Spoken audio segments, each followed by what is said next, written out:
Olá, bom dia a todos e a todas.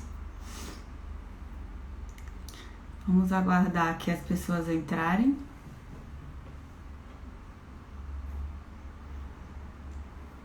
Bom dia, Renata.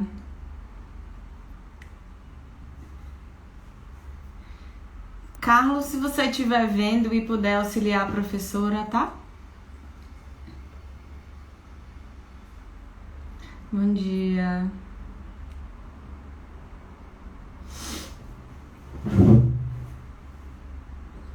Bom dia, já vi que a professora conseguiu entrar. Vamos aguardar para mais algumas pessoas irem entrando.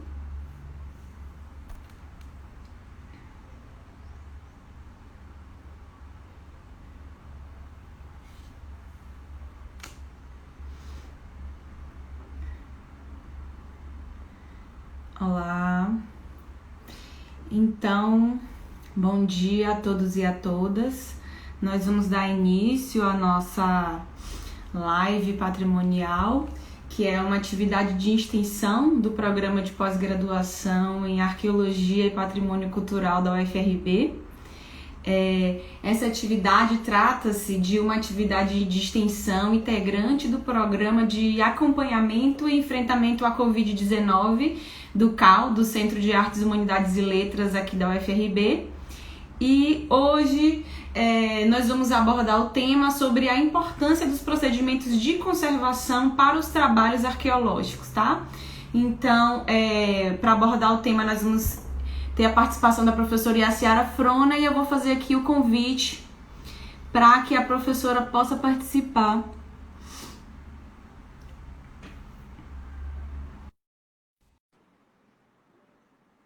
Vamos ver aqui se ela consegue.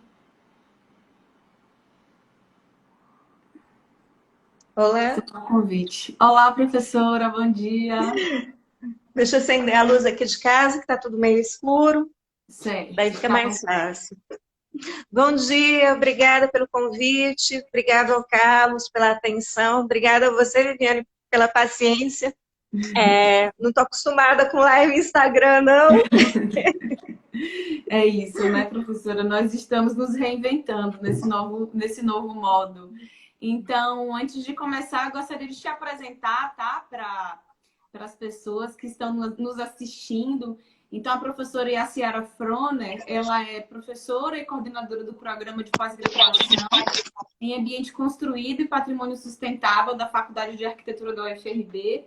Ela é especialista em restauração pelo SECO, o FMG, em conservação de coleções pelo Goethe, também especialista em arte e cultura barroca pela UFOP e atualmente é professora titular da Escola de Belas Artes da UFRB, da UFMG, atuando junto aos cursos da graduação em artes visuais e em conservação e restauração, tá? Então, professora, seja muito bem-vinda à nossa atividade. Então, é um prazer, né, imenso tê-la conosco aqui. Então, agradeço também por ter aceitado o nosso convite. E você está livre, né, para fazer suas considerações, para fazer suas falas. Então tá, primeiro, Viviane, muito obrigada pelo convite, obrigada ao professor Carlos. Eu tenho um carinho muito grande com a Federal do Recôncavo, eu participei de processo seletivo aí, o Carlos veio aqui há um tempo atrás, viu um projeto que a gente estava fazendo no Museu da Lapinha, e então assim, e além disso, assim, a cidade é uma das cidades mais bonitas que tem no Brasil, realmente tenho um carinho muito grande pela Federal do Recôncavo. Eu dividi a apresentação, Viviane, em três pontos: sistema de proteção, gestão de acervos e, por fim, a questão da sustentabilidade, que eu acho que é um tema muito atual. Eu vou falar um pouquinho da minha formação e como é que eu atuo também aqui dentro da Federal. Eu sou responsável por duas disciplinas no curso de conservação e restauração. Eu dou as disciplinas de gestão de reserva técnica e eu também dou a disciplina de legislação patrimonial. Então, eu acho que essas duas disciplinas elas são extremamente importantes na formação do conservador restaurador. E na pós-graduação eu dou a parte de história da conservação. Então, eu dou a parte de fundamentos. Em 2015, 2016, eu tive a oportunidade de fazer meu pós-doc no ICROM. E aí eu tive assim, uma oportunidade muito grande de estudar toda uma documentação relacionada à inauguração, né, à fundação do ICROM, a fundação do ICOM, a fundação do ICOMOS, mas também um período, que é o período entre guerras, que é o período que atualmente eu estou pesquisando, e que gerou 4 conferências extremamente importantes para a área. A conferência de 1930, que foi a Conferência de Roma sobre metodologia científica aplicada ao estudo de acervos, o encontro de 1931, que foi o encontro em Atenas, na área de arquitetura, que deu a Carta de Atenas, depois a Convenção de 1934 sobre museologia e arquitetura de museus, que foi em Madrid, e a de 37, que foi no Cairo, que foi sobre gestão, conservação e proteção de acervos arqueológicos. O que acontece? A gente tem uma discussão em todo o século XX muito bem estruturada sobre proteção. E o Brasil, ele é um dos países que é signatário de todas as recomendações internacionais. Então, ele é signatário junto à ONU, junto à Unesco, de várias recomendações que se refletem na legislação nacional, o que é muito importante também. Então, sobre sistema de proteção, o Decreto-Lei 25 de 1937, ele é extremamente importante, ele é um marco para o Brasil e ele acompanha a Carta de Atenas de uma forma muito emblemática também. Rodrigo Mello fala muito sobre isso, mas assim, o Brasil ele tem essa qualidade do sistema protetivo nacional. Então, esse é o primeiro ponto que eu quero abordar. A Constituição de 1988, que é a Constituição Cidadã, ela é também exemplar na relação de proteção. Ela vai falar especificamente no artigo 216, no ponto 5, sobre conjuntos urbanos, sítios de valor histórico, paisagístico, artístico, arqueológico, paleontológico, ecológico e científico. Então, ela, inclusive, a Constituição de 88, ela é tão avançada para os anos 80, que ela já está lidando com a relação da questão da ecologia, da demanda de sustentabilidade. Ela já está anunciando ali um princípio fundamental para a gestão do patrimônio da biodiversidade brasileira. Tá? Existem várias fontes internacionais de recomendação. A gente tem como primeiro marco a recomendação de Nova Delhi, de 1956. Viviane, se eu estiver falando depressa, às vezes, como fala, coisa de professor. Então, você fala assim, espera aí um pouquinho. E se você quiser interromper também, você me interrompe, fala assim, comenta mais sobre isso, tá bom? Certo, mas tá tranquilo. Então, o ritmo tá ótimo. Então tá certo. Bom, a gente tem a recomendação, então, de Nova Delhi, de 56, que vai dobrar na Lei 3924 de 1961. Então, esse documento, ele institui um regime jurídico próprio para bens de natureza arqueológica. Então, esse é um marco muito importante nas relações de proteção. Em 69, a gente tem a Convenção sobre o Patrimônio Arqueológico. O Brasil é signatário da Convenção de 69. E depois, em 1990, a gente tem a Carta de Lausanne. Essa carta para a gestão e proteção do patrimônio arqueológico, ela vai dar fundamento para a Portaria 241 de 1998, que vai aprovar a ficha de registro arqueológico a partir da instituição, em 97, do CNSA, o Cadastro Nacional de Sítios Arqueológicos. O que acontece? Além disso, o Brasil também vai ser signatário da Convenção sobre Proteção do Patrimônio Cultural Subaquático 2001.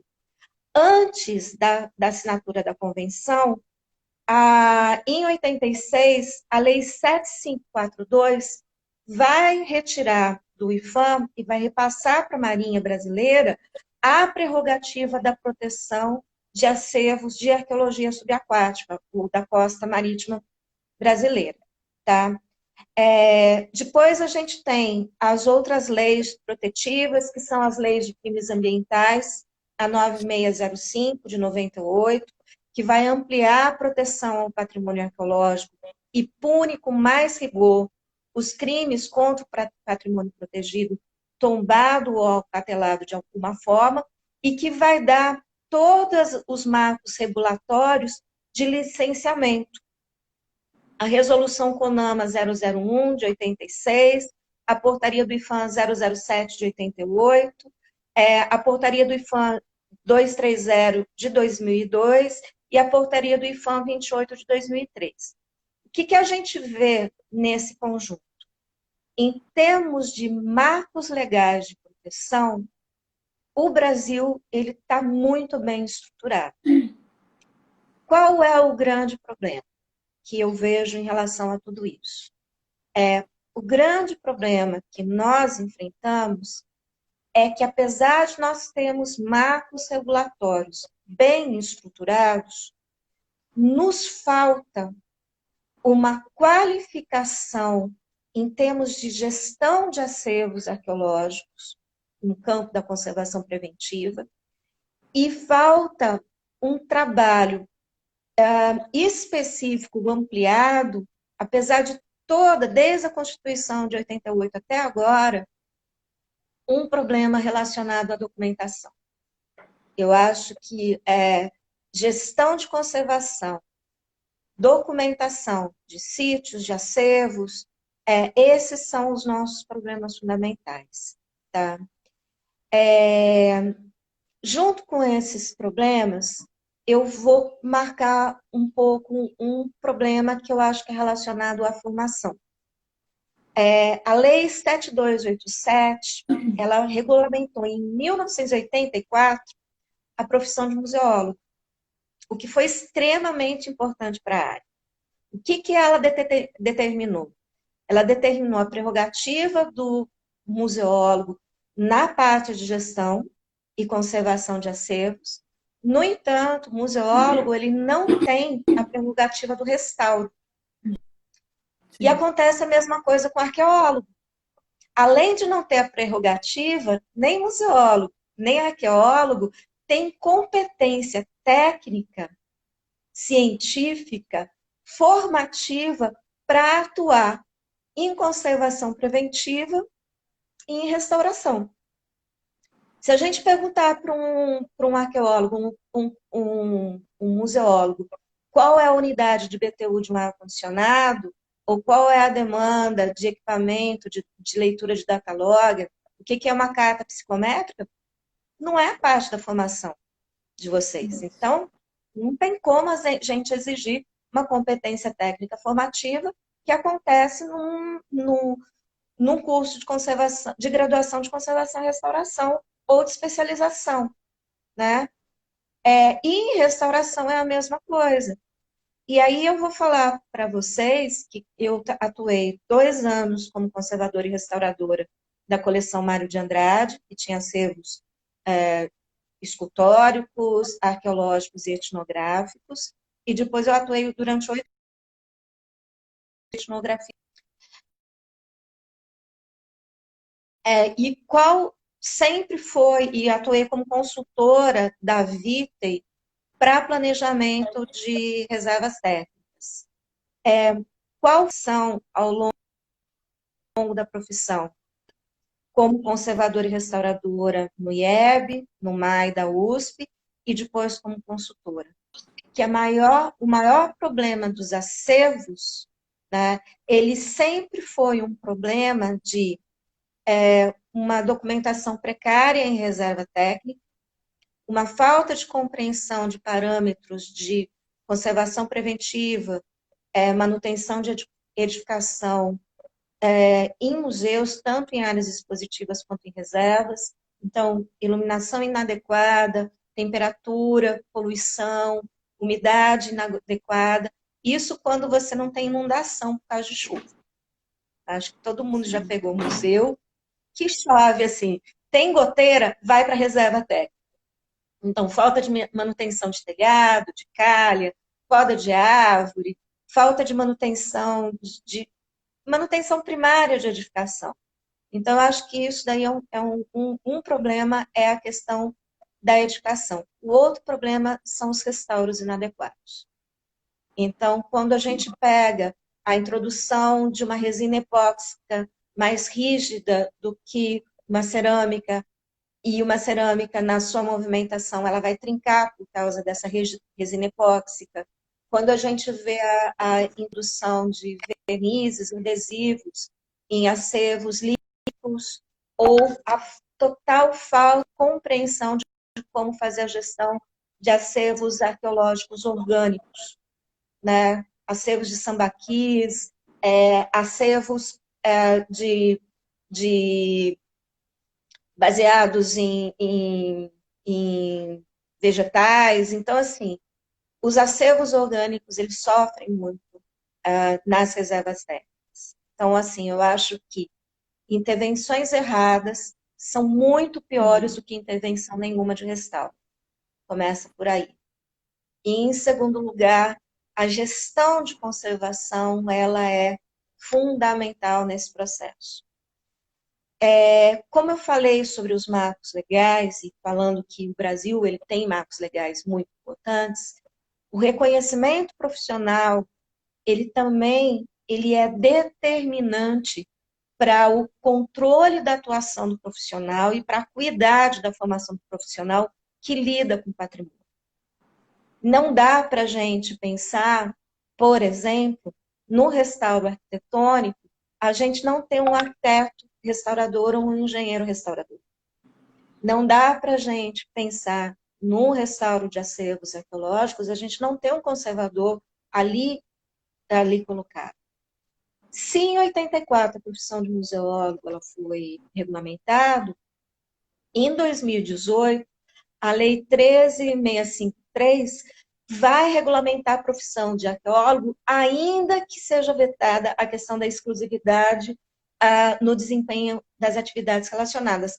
O que eu acho problemático. Porque a grande pergunta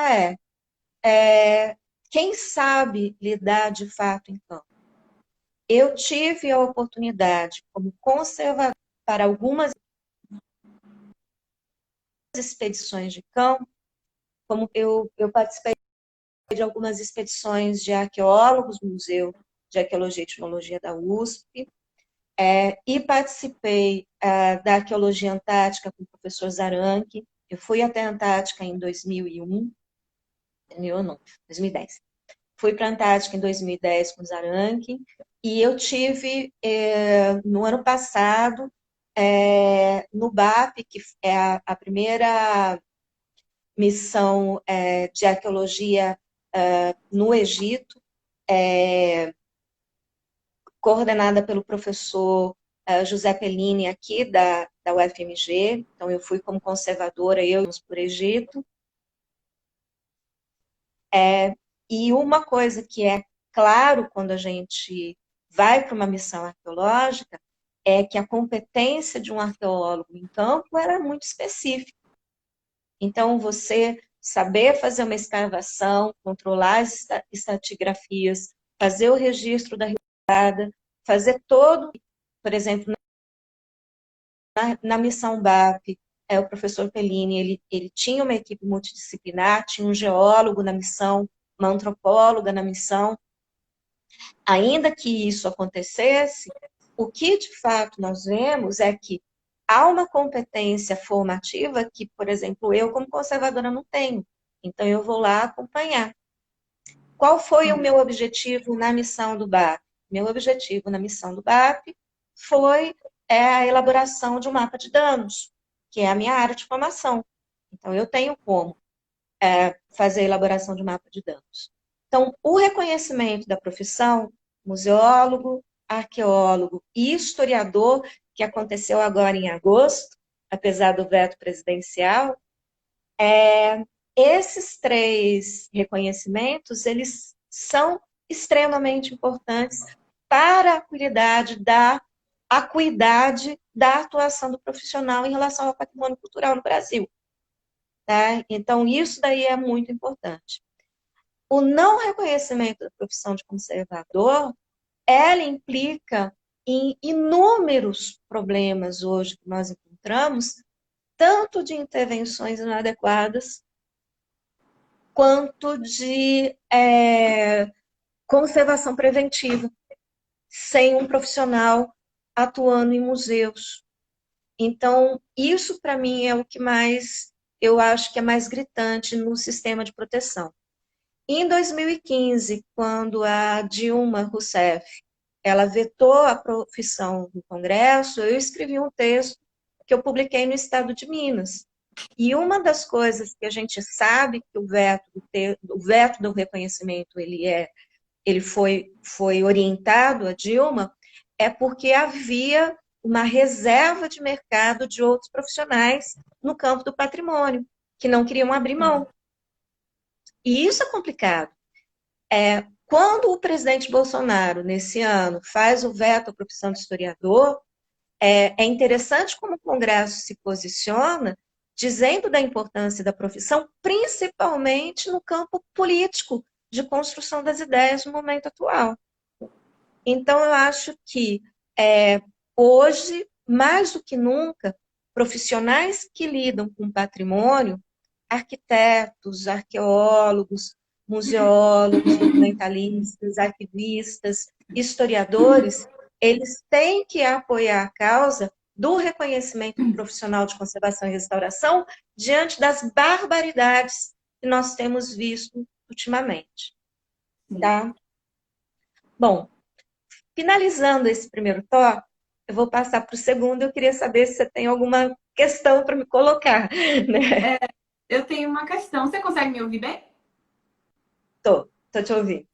É muito interessante, muito delicado quando você fala dessas duas coisas, né? Do próprio reconhecimento, da capacitação dos profissionais que trabalham com os acervos e das intervenções indevidas, né?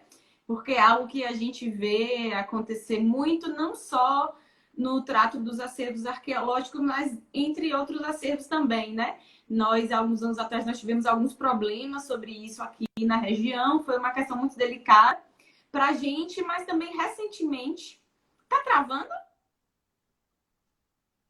Um pouquinho, mas eu tô te vendo. Eita, vi? Não, voltou. Nada. Voltou. Voltou? Voltou. Certo. Então, ai, caiu aqui. Mas sobre a questão da capacitação. Recentemente, né, sempre vem uma pessoa ou outra, ou os próprios alunos aqui na graduação em museologia, muitos têm interesse em ingressar ou se aprofundar muito mais na área da conservação ou até da restauração. A gente sempre explica, né, que é uma área específica de trabalho, que existem os cursos, as graduações específicas para a área, mas você faz algum tipo de recomendação para esses profissionais museólogos ou os nossos alunos museólogos recém-formados que querem ingressar na área da conservação ou da restauração? Você tem algum tipo de conselho, de Sim, eu vou dar um exemplo. Eu sou historiadora de formação, é a minha primeira formação. Sou historiadora e sou historiadora da arte também, eu tenho especialização em história da arte. Quando eu me formei em 1988, em 89 eu comecei o mestrado na USP na área de história da arte. Em 1990, concomitante ao mestrado, eu fiz a especialização do SECOR. O que eu recomendo para os profissionais da área? Na verdade, meu sonho pessoal quando eu me aposentar aqui, eu ir para a Federal de Ouro Preto e tentar propor, né, ajudar na Federal de Ouro Preto a formação de um curso de gestão de acervos arqueológicos que tenha duas habilitações, habilitação de arqueólogo e habilitação de conservador de acervos arqueológicos. Por que eu acho isso importante? Eu acho que cursos, por exemplo, cursos de museologia poderiam gerar habilitações, mas desde que tivesse laboratório, infraestrutura, professores da área de conservação formados para atuar nisso. Então, a habilitação dentro de cursos, ela é uma possibilidade. O que eu acho muito difícil, porque uma grade horária de formação de museólogo, ela é muito ampla. E tem uma parte teórica muito densa e importante para a formação de graduação. Minha recomendação é, procurar especializações. Então, aprofundar a partir de especializações. E por que especializações? Porque muitas vezes, principalmente mestrado acadêmico no Brasil, ele é muito amplo. E as especializações, elas te dão uma orientação muito específica. Eu sou já professora titular, pós-doutora, o Diabo a 4. Eita, eu estou pensando em fazer um curso porque eu sou mergulhadora, e tem um curso de especialização em arqueologia subaquática. Eu sou mergulhadora, eu já mergulhei em naufrágios na região de Abrolhos, no Santa Catarina, no Rosalinda. Então, assim, eu gosto muito. O Gilson Rambelli é um arqueólogo fantástico da área, mas isso, como eu estava falando, o sistema de proteção ele é muito bom no Brasil. Mas quem da Marinha Brasileira é capaz de fazer um resgate subaquático? Quem tem bandejas de dessalinização para não destruir acervos metálicos quando eles saem da área de uma arqueologia subaquática, de um naufrágio? Quem tem capacidade para trabalhar com madeiras? Eu tive uma experiência complicada, e eu falo isso sem vergonha mesmo, mas assim, quando eu trabalhei com o André Zaranchi lá na Arqueologia Antártica, que a gente encontrou uma série de vestígios de madeira, o processo de impregnação da madeira molhada foi uma experiência única para mim, que eu tive que estudar e tive muita dificuldade de trabalhar. O material em couro ficou mantido em geladeira, o que foi muito bom para esse material em couro, para ele não sofrer o processo de reciclamento e tudo mais. Então, a primeira coisa uma graduação, ela é a nossa base formativa. A partir dessa base formativa, a gente pode procurar especializações e um aprofundamento numa área. Mas não dá para um arqueólogo que saiu de uma graduação em conservação sem ter nenhum curso formativo na área de conservação, se aventurar no restauro de um objeto arqueológico. Como não dá para um museólogo fazer a mesma coisa. Então, o aprofundamento e a formação é uma saída muito grande. Tá? E eu acho que isso. E outra coisa, não dá mais também para a gente existir na solidão do eu sozinho. A SAB, eu acho que ela é um organismo aglutinador extremamente importante. E hoje ela está abrindo uma discussão muito importante no campo da preservação de acervos e da gestão de acervos. Agora, eu sou uma pessoa que lida com um conceito que eu bato o pé nele já há 20 anos, que é o conceito de protocolo. O que é um protocolo? Protocolo é uma orientação normativa que organiza, a partir de critérios técnicos científicos, uma outra questão, para mim, eles são fundamentais. Então, eu vou entrar agora na questão do segundo ponto que eu propus para você. Que horas são, Viviane? Só para eu ter ideia, porque meu horário de computador está diferente do meu horário de celular. 10h32 agora. Então tá, eu vou falar mais 10h32. 15 minutos no máximo, e aí eu vou abrir para todo mundo, ok? Certo. Pode ficar tranquilo. Então tá. O segundo ponto é a questão da gestão do acervo. O que hoje a gente tem? Hoje nós temos 4 cursos de formação em conservadores. E daí também tem outro problema, que é o da UFPEL, da UFMG, da Federal do Rio de Janeiro e da Federal do Pará. Então, a UFPA. Qual é o grande problema dos nossos cursos de formação de conservador? O mesmo problema que eu tive. Nossos cursos, eles são focados em papel, pintura e escultura, E conservação preventiva, ou ciência da conservação, a parte de análise química. Tá travando, Viviane? Tá travando? Tá travando? Não? Travou um pouco sua voz, mas é novamente. Então tá. Então nós Eu temos vi que você 4 estava cursos de falando formação: dos suportes, né? Papel. pintura e escultura e conservação preventiva. Ciência da Sim. conservação envolvendo análise físico-química. Qual é o problema da formação? Nós não temos uma formação voltada para acervos arqueológicos e etnográficos, nesses cursos formativos de conservação. E aí, o que, que acontece? Eu, quando saí da especialização do SECOR, eu tive que ajustar a minha formação de conservadora de escultura, que é a minha habilitação, a minha especialização, eu sou especialista em conservação de escultura, para os acervos etnográficos e arqueológicos do Maipo. Lá dentro, eu tive um apoio muito grande da Gina Machado, que era da Fundação Vita aí na época, e eu pude fazer vários cursos de formação no Goethe, principalmente, para restauração de acervos cerâmicos, que foi o primeiro curso que eu fiz no Chile, e depois o curso de conservação preventiva que eu fiz no México. Então, que foi o curso que era de Marina del Rey, de Los Angeles, e que foi para Oaxaca, no México, e que foi em 95. Então, eu tive a oportunidade de fazer cursos formativos para me adequar à minha profissão de conservadora de acervos arqueológicos. Hoje, eu falo o seguinte, eu ainda tenho o livro do Thompson, que é Environment of Museum, né, o ambiente de museus, que é exatamente uma coisa que ele fala que eu acho que é extremamente atual. Ele fala isso em 78, quando ele publica o livro, que é: o mau restaurador pode destruir um único objeto, o mau conservador pode destruir uma coleção inteira. Sim. Então, aqui eu vou falar quais são os protocolos que para mim são fundamentais e por quê. Tá? Primeiro protocolo de entrada de acervo e gestão compartilhada.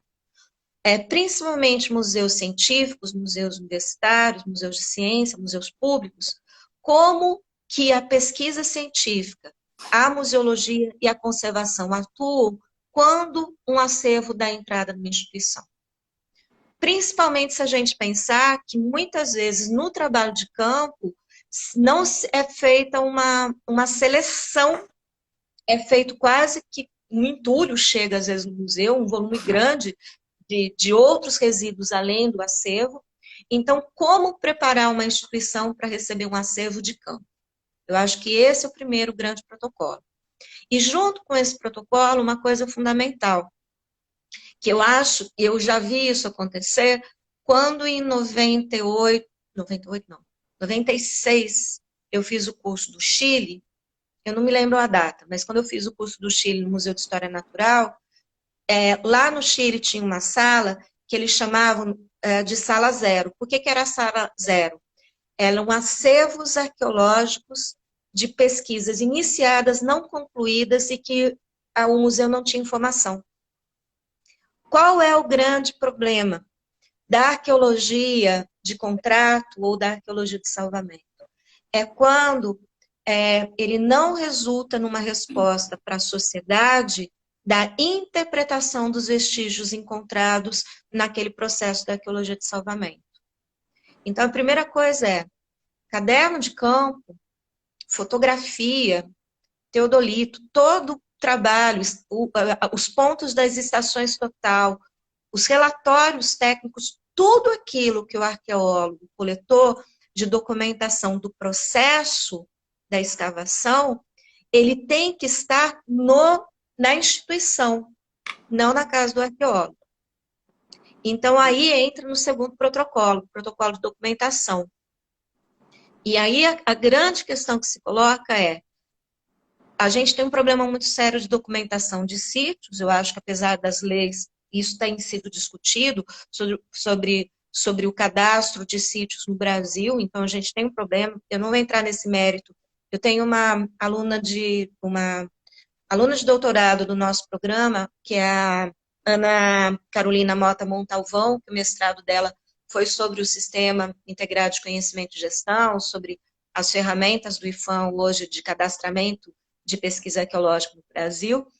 E ela é especialista na área, não é a minha área de especialidade, mas o protocolo de documentação, ele começa desde das determinações legais, que são as obrigatoriedades dos órgãos de fiscalização do governo federal, que é o IFAM, né, até os processos internos das instituições, sejam privadas ou sejam públicas, em relação à pesquisa.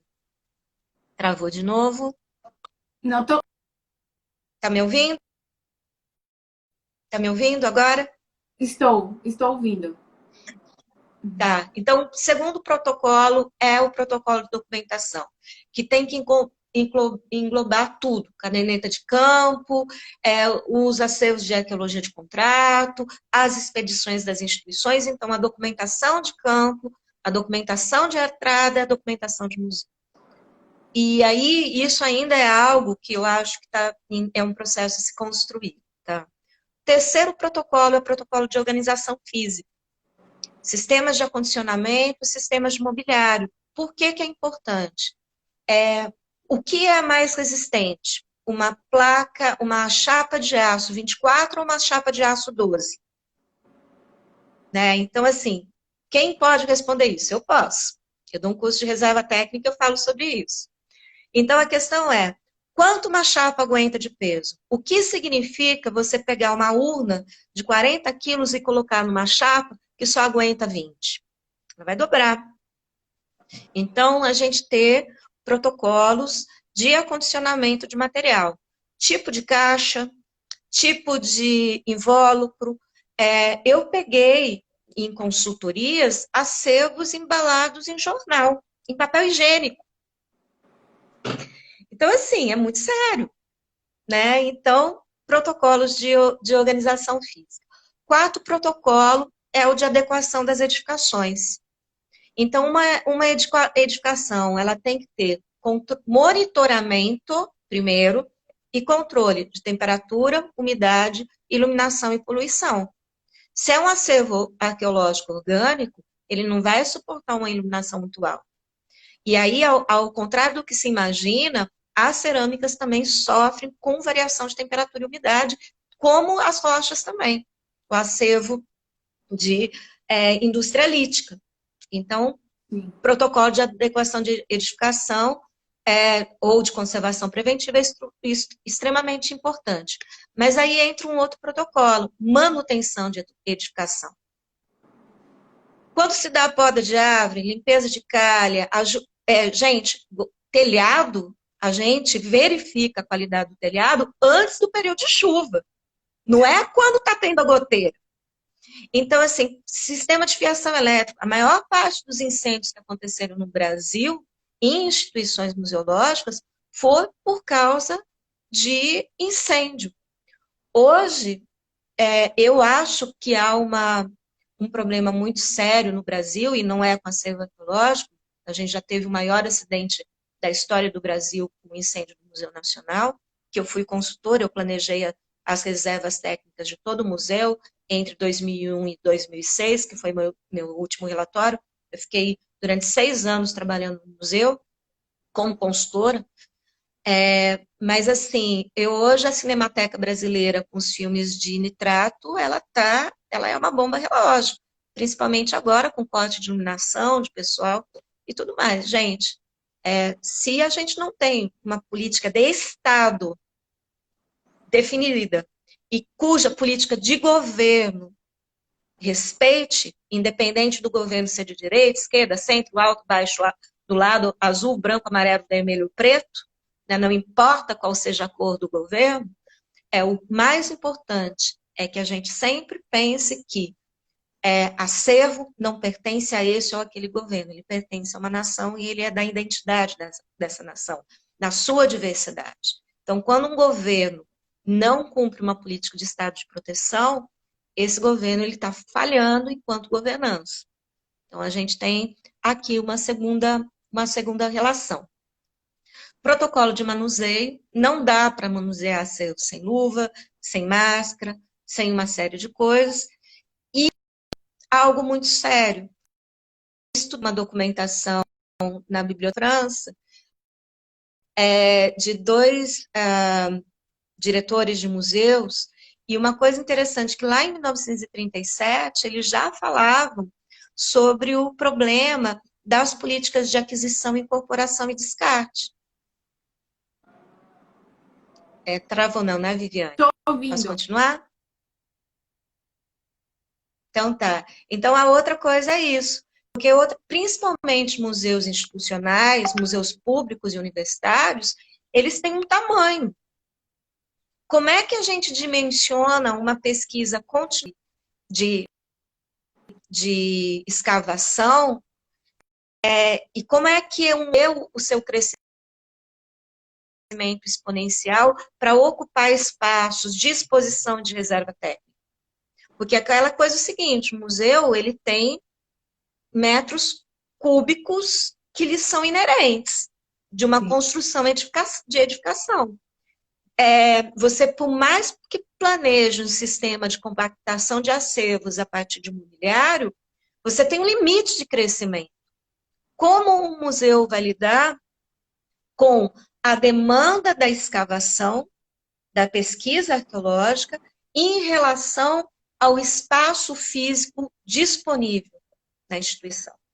E, então, o museu ele tem que ter clareza sobre políticas de aquisição, incorporação de acervos de pesquisa e descarte. Por outro lado, os protocolos diante de desastres naturais. O que a gente tem hoje no Brasil muito grande enquanto desastres naturais são as inundações. Em outros lugares do mundo tem os terremotos. Mas no Brasil, o maior desastre natural é a inundação. O nono protocolo é a questão como atuar em frente a roubo e vandalismo, proteção. E, por fim, o nosso maior protocolo, que é detecção, mitigação, combate e evacuação em caso de incêndio. Qual foi o maior problema do Museu Nacional? Não ter um plano de evacuação em caso de incêndio. Um plano reconhecido pelo Corpo de Bombeiro local, um plano reconhecido pelos vigias que estavam de plantão e pelo corpo técnico e de pesquisadores da instituição. Entre o início do incêndio e a devastação total foi uma longa duração.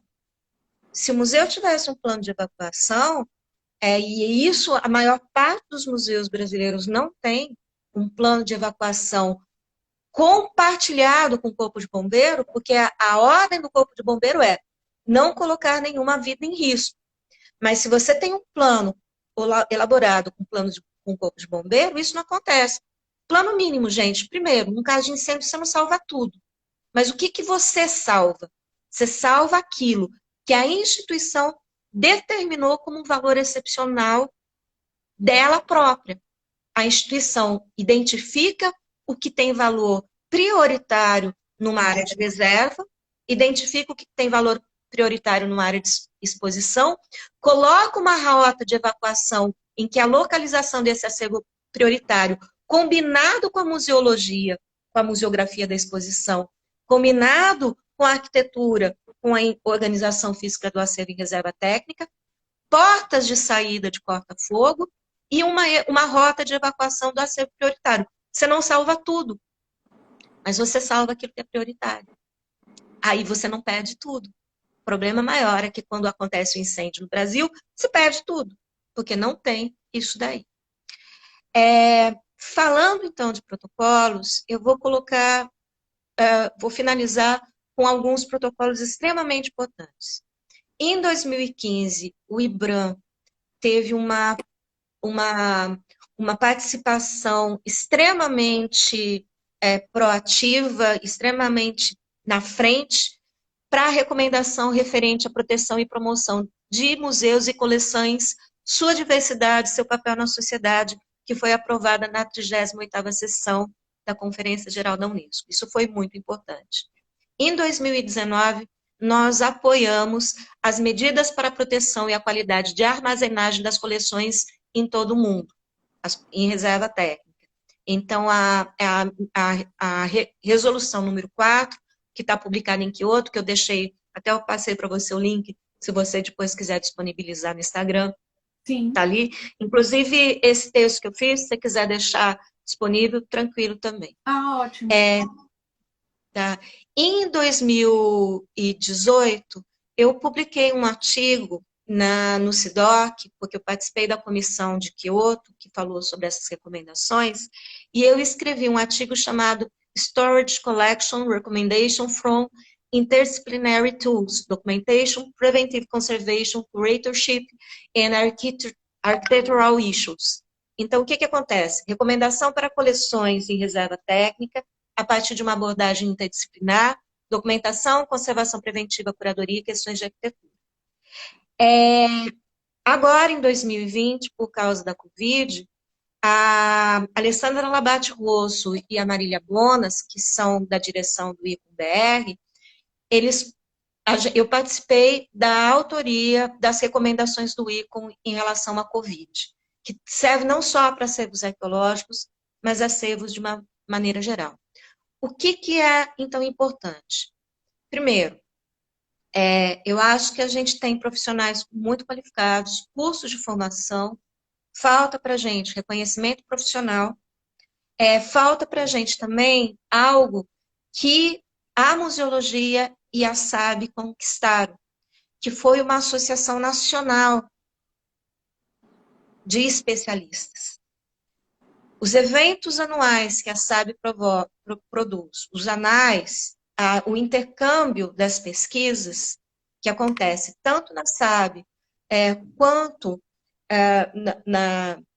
no Conselho Nacional de Museologia e o Fórum, o IBRAM, o Fórum Nacional de Profissionais de Museus, que é muito centrado na museologia, ainda que profissionais de museus não sejam só museólogos, tá? Mas a gente tem esses encontros anuais e essa congregação ela é muito importante para o fortalecimento da área. O último encontro, se eu não me engano, que a Abracor fez, foi em 2008. E hoje nós temos várias associações estaduais na área de conservação. Eu acho isso extremamente importante, mas nós precisaríamos fortalecer ou reativar ou reforçar, mas nós precisaríamos de uma associação brasileira de conservadores atuante, se a gente quer o reconhecimento da profissão. Eu acho que essa associação, eu acho que a Abracor, uma possibilidade da Abracor, eu não estou mais dentro da Abracor, eu estou no ICOM, eu estou no ICOMOS, eu estou na Antecipa e eu estou na ANPAP, ou seja, eu tenho 4 grandes associações, porque eu também sou pesquisadora na área de artes plásticas. Então, assim, eu estou em 4 associações, eu já não dou conta também, assim, eu estou numa associação por causa dos congressos, por causa da visibilidade, da atuação. Então, hoje eu acho que é importante o fortalecimento de uma associação nacional, eu acho que a Abracor, ela poderia se revitalizar a partir da vinculação com as associações regionais, eu acho que isso, e nós precisamos do reconhecimento profissional. Mas nós precisamos também que profissionais de todas as áreas se vinculem aos comitês do ICO. Eu recomendo que arqueólogos do Brasil, além da SAB, verifiquem os comitês internacionais e se vinculem ao ICOM-BR. Tem o ICMAC, que é Coleções de Arqueologia e História, tem o NATIST, que é o Museu de História Natural, o MAC, Acervos e Museus Universitários, e o CR, que é Museus Regionais. Eu acho que isso é super importante. E finalizando, a última questão é sustentabilidade. Como a gente pode pensar esse tema tão importante a partir da ODS, dos Objetivos de Desenvolvimento Sustentável? O que é acervo arqueológico perante a sustentabilidade? Então, eu acho que isso é outro assunto que a gente pode pensar, quem sabe, um novo encontro. Eu deixo também o link que nós discutimos em Kyoto 2 normativas. A normativa número 1 foi on Sustainability and the Implementation of Agenda 2030. né, Transforming Our World, e a resolução número 5, que é Museus, Comunidades e Sustentabilidade. Mas eu acho que, como a arqueologia, ela pode despertar a vocação em comunidades para a proteção dos acervos arqueológicos da região da onde se faz a expedição arqueológica. Como integrar comunidades indígenas ou quilombolas nos projetos de pesquisa de etnoarqueologia ou de arqueologia das regiões quilombolas. E como o arqueólogo ele pode ser um agente da proteção das reservas indígenas em relação aos acervos ali encontrados. Então, eu acho que eu tentei dar conta. Eu sou prolixa e espero não ter falado muito mais. Foi ótimo, professora. Suas contribuições foram muito importantes. Acho que para todas as pessoas que estão nos assistindo, sendo que temos museólogos, arqueólogos, alunos da graduação e do mestrado, então foram contribuições muito importantes. Tem alguns comentários aqui, tá? Eu vou ler. Nós temos 6 minutos antes de cair. Se cair, a gente volta para fazer os comentários, tá? Tá bom. Porque pode ser que, acho que mais ou menos 1 hora, quando faz 1 hora, cai de conexão. Aí, deixa eu ver aqui o que a gente tem de comentário. São vários comentários aqui. Disciplinas importantes para qualquer profissional que trabalhe com patrimônio, sobre as coisas que você falou. Aí aqui tem excelentes observações de Gustavo Júnior. Ravena, ela fala uma coisa que você até já...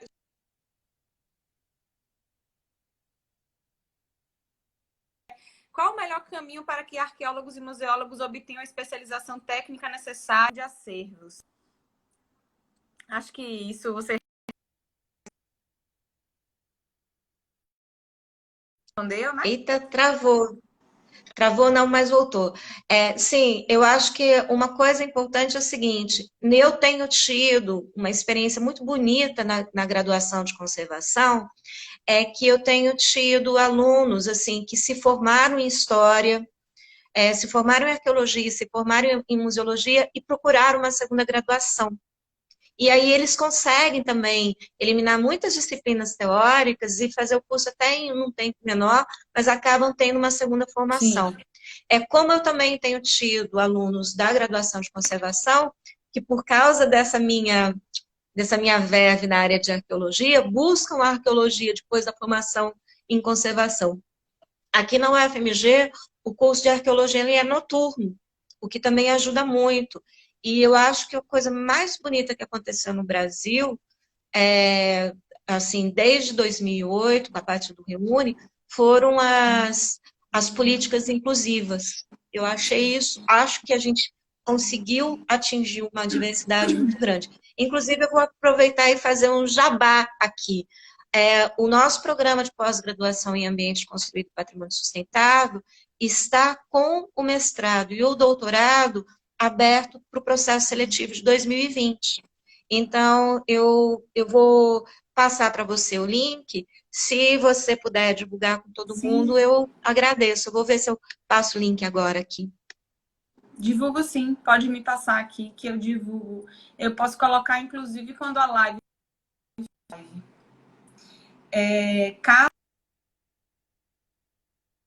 Carlos, você está ouvindo?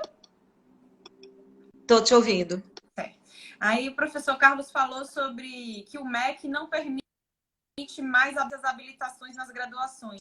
Quando você falou sobre a inclusão da habilitação, né, por exemplo, no curso de museologia, aí ele diz que não permite mais as habilitações nas graduações. Isso é um problema sério. Eu acho que é esse nivelamento das graduações. Porque o que acontece? Eu tinha esquecido disso. No Brasil, a LDB, ela começa a se ajustar muito. Tá ouvindo, Vi? Tô ouvindo, sim. A LDB, ela vai se ajustar muito ao documento de Bolonha, de 1999, eu acho. E o que acontece? Bolonha, na Europa, fez o seguinte, 3 anos de graduação e 2 anos de aprofundamento, né? que equivale ao nosso mestrado. Então, o aluno ele tem 5 anos para ter uma especialização, que seria aquilo que a gente chama de habilitação. O Brasil ele não permite mais. Eu tinha esquecido disso, Carlos. Eu que eu fui coordenadora de curso. Vergonha. Mas eu acho isso uma perda, porque a habilitação ela permite ao aluno na graduação escolher um grupo de disciplinas que ele conseguiria entrar nesse processo, porque as graduações nossas são longas. Elas são graduações, tirando as graduações profissionalizantes, as nossas graduações são de 4 a 5 anos. Então, o último ano de aprofundamento, isso é um dos dilemas nossos no processo daqui da formação em conservação, porque o aluno ele não tem uma habilitação, mas ele escolhe um percurso, né? E isso acontece. Agora, a museologia e a arqueologia, ela tem uma formação muito intensa também para abrir uma habilitação. Eu acho que um bom curso hoje de gestão de acervos arqueológicos, ele poderia dar conta de uma formação na área de conservação e de conservação e restauração. Um curso que fosse profissionalizante, num tempo menor. Eu acho que esse seria uma boa ideia para um percurso formativo, para uma formação. Certo, professor. Então, por conta do horário, nós vamos despedir agora. Você consegue me ouvir? Tô sim. Certo, nós vamos ter que nos despedir. Então, eu gostaria, em nome do programa de pós-graduação em Arqueologia e Patrimônio Cultural da UFRB,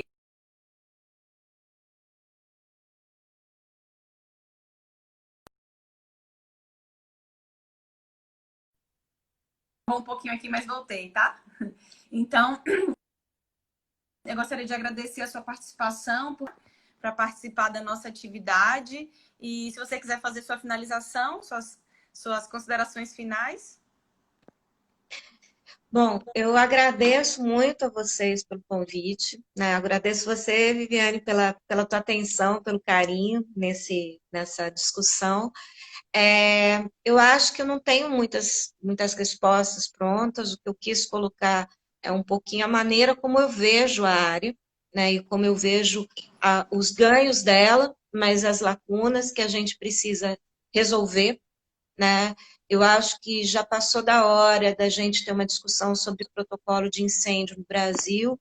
Teve uma normativa não, um marco feito pelo ICROM, inclusive o professor Luiz Souza e o Willi participaram dessa discussão que foi feita no Rio de Janeiro, agora o ano passado, mas eu acho que falta uma orientação mais densa sobre como atuar em caso de incêndio. Eu acho que as instituições elas deveriam ter um comprometimento específico nisso, porque o Brasil ele tem tido muitos casos de incêndios nas instituições. A gente teve um recentemente aqui no Museu de História Natural e Jardim Botânico da UFMG, que inclusive eu tenho um laboratório lá, né? E eu acho que isso é um assunto prioritário. Então, acho que precisa trabalhar junto. Mais do que nunca, a gente tirar a compartimentação das reservas de mercado e das identidades profissionais para a gente entender que um profissional do patrimônio ele só existe na interlocução da interdisciplinaridade. Se eu não conversar com conservadora, com museólogo, com arqueólogo e com arquiteto, eu estarei a desserviço da conservação. O mesmo vale para o museólogo, o mesmo vale para um arqueólogo, o mesmo vale para um arquiteto. Se a gente achar que a gente tem reserva de mercado, ou prerrogativa, ou a gente é maior, a gente está repetindo uma estrutura de dominação equivocada da ciência, né? A gente está reproduzindo aquela visão, né, piramidal da ciência do século XIX. Se a gente não entrar no conceito do Edgar Morin, da transdisciplinaridade para o século XXI, a gente não é ninguém. Eu acho que sem a gente entender que a arqueologia ela vai muito além do que, desculpa, um cocô de índio petrificado, que ela vai muito mais do que ela é muito mais do que isso. é que se a gente não entender que sem uma proteção real do nosso patrimônio, a gente não tem uma identidade, a gente não existe enquanto nação, se a gente não tiver orgulho do nosso patrimônio, e não basta ter orgulho da nossa história, da nossa memória.